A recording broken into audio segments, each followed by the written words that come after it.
there's this history of food, and what I so enjoyed, especially with the Dutch masters, that you could really see in the 1600s, the Dutch trade. In 50 years, the Dutch trade made it so obvious that, what they were depicting in their paintings, first started off to be a jug of milk and bread, and very simple. And then in 50 years' time, you saw how they prospered, and you saw the food that they started to incorporate into their paintings and motifs. And so food, it sort of let people know how well they were doing. Using the exotic lemons or parrots or tapestries or Venetian glass, it sort of gives you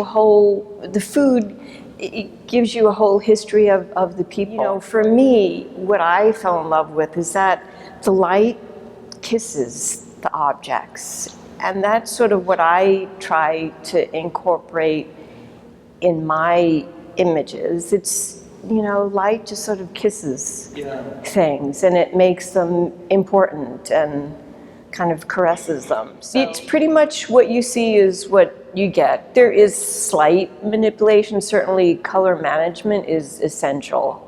So I work with my lab just to make sure that the color that I felt I was shooting comes across in that print. So I work with the lab very, very closely to make sure that all the colors, look correct. And then I used to say that this is my first museum show, and Anke found me 2 years ago. So she and I have been working very, very hard on putting this museum show together. And I came yesterday, and I'm just over the moon. I mean, she's